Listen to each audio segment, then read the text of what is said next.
Anjarakandy dental college വിദ്യാർത്ഥി നിതിൻ രാജ് ആത്മഹത്യ ചെയ്ത കേസിൽ ഒന്നാം പ്രതിയായ വകുപ്പ് മേധാവി ഡോക്ടർ MK റാമിന് തിരിച്ചടി. പ്രതി സമർപ്പിച്ച മുൻകൂർ ജാമ്യാപേക്ഷ തലശ്ശേരി അഡീഷണൽ സെഷൻസ് കോടതി തള്ളി. അതേസമയം കേസിലെ രണ്ടാം പ്രതിയായ അധ്യാപിക സംഗീത നമ്പ്യാർക്ക് കോടതി മുൻകൂർ ജാമ്യം അനുവദിച്ചു. നിതിൻ രാജിന്റെ മരണത്തിന് 16 ദിവസത്തിനു ശേഷമാണ് കേസിൽ നിർണായകമായ കോടതി വിധി വരുന്നത്. SC/ST അതിക്രമ നിരോധന നിയമപ്രകാരമുള്ള വകുപ്പുകളിൽ നിന്ന് രക്ഷപ്പെടാൻ ഡോക്ടർ റാം കോടതിയെ തെറ്റിദ്ധരിപ്പിക്കാൻ ശ്രമിച്ചതായി പബ്ലിക് പ്രോസിക്യൂട്ടർ വെളിപ്പെടുത്തി.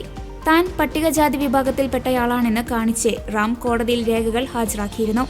എന്നാൽ റാം ജനിച്ചത് കർണാടകയിലെ OBC വിഭാഗത്തിലാണെന്ന് പ്രോസിക്യൂഷൻ കോടതിയെ ബോധ്യപ്പെടുത്തി. പ്രതിയുടേത് ഗുരുതരമായ കുറ്റകൃത്യമാണെന്നും ജാമ്യം അനുവദിക്കരുതെന്നുമുള്ള പ്രോസിക്യൂഷൻ വാദം കോടതി അംഗീകരിക്കുകയായിരുന്നു.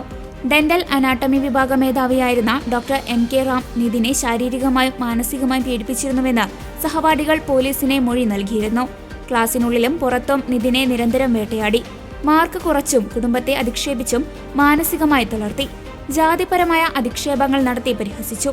സമാനമായ പീഡനങ്ങൾ മറ്റ് വിദ്യാർത്ഥികളും നേരിട്ടിരുന്നുവെന്നും പരാതിപ്പെട്ടാൽ നടപടി വരുമെന്ന ഭയം മൂലമാണ് പലരും മിണ്ടാതിരുന്നതെന്നും വിവരങ്ങൾ പുറത്തുവരുന്നുണ്ട്.